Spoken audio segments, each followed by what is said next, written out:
More fallout over January 6th, and I've got two articles for you, one at Breitbart, the other at the New York Times. Now, this involves the FBI. What did the FBI know January 6th? Why wasn't there enough security on January 6th?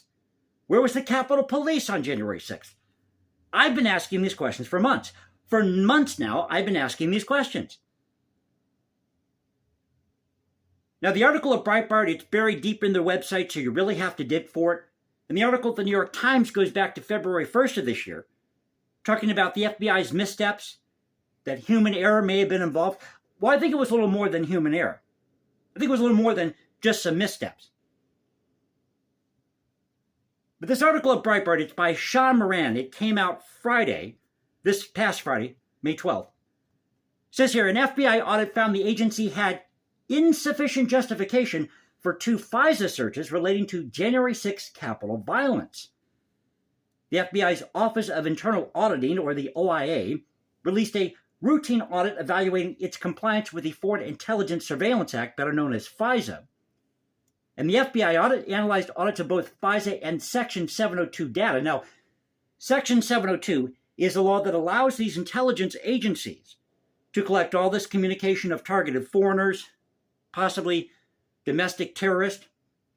But privacy advocates are railing against this.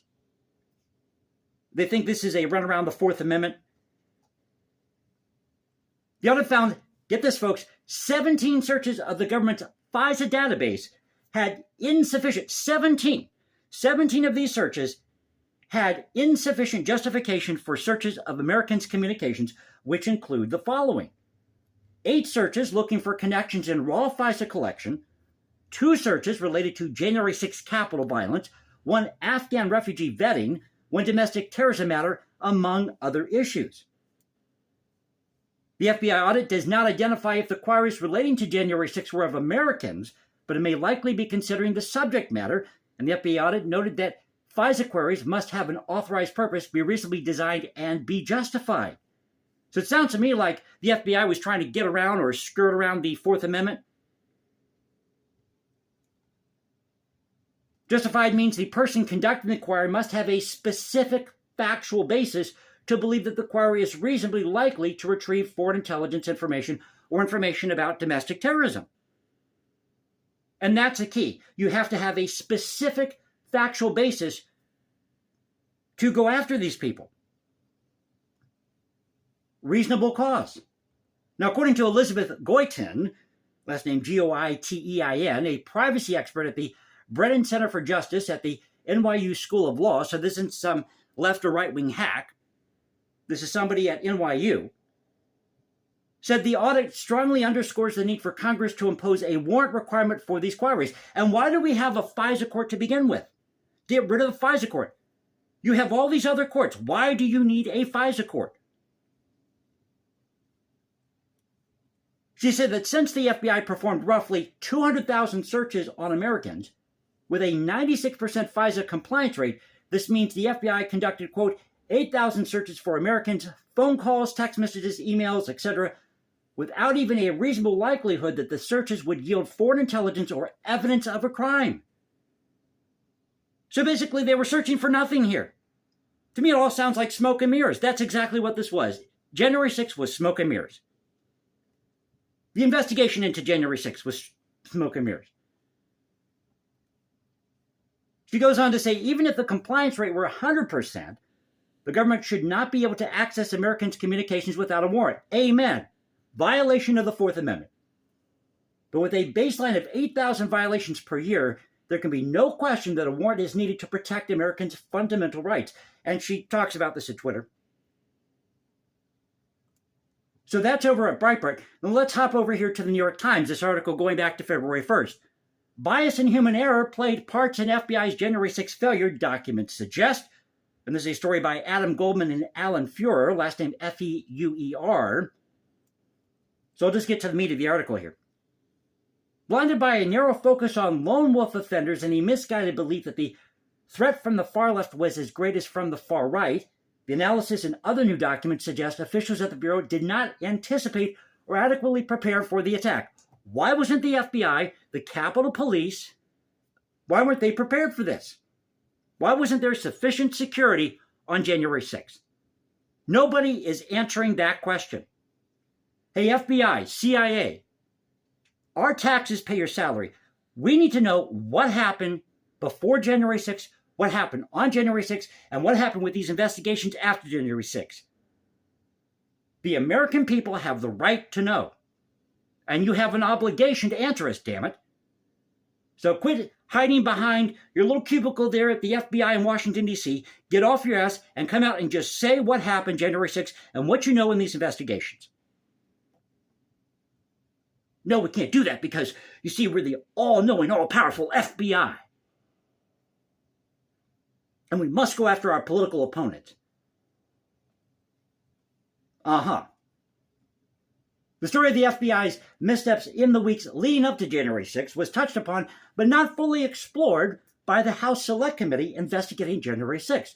Why didn't the House Select Committee investigating January 6th investigate why the FBI had all these missteps?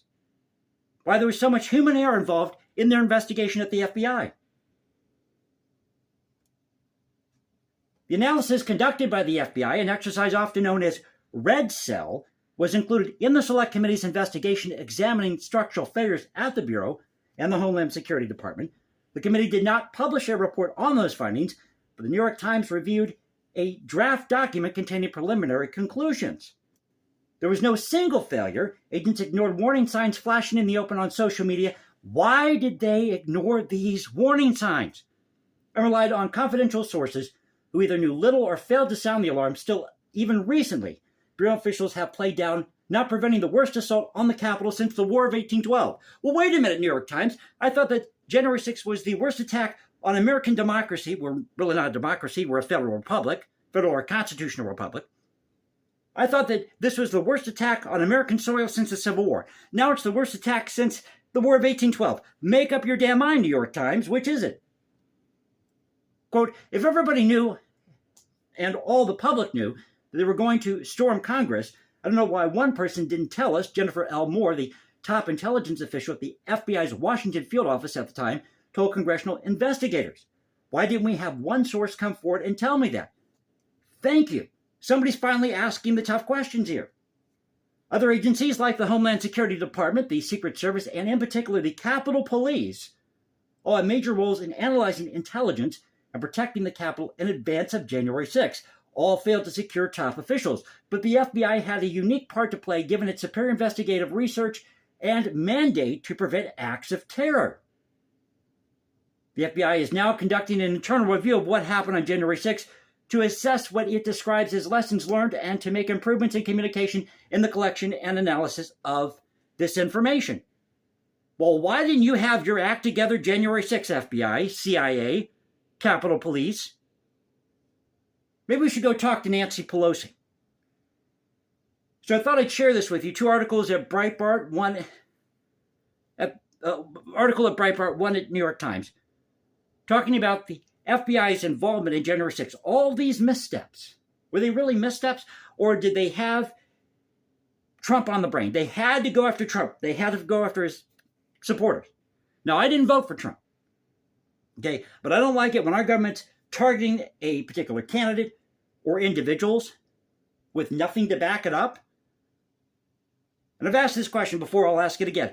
Who exactly were the people involved in January 6th? I want to know their names. I want to know who they're affiliated with. Is it with MAGA? Is it with some left-wing or right-wing terrorist group?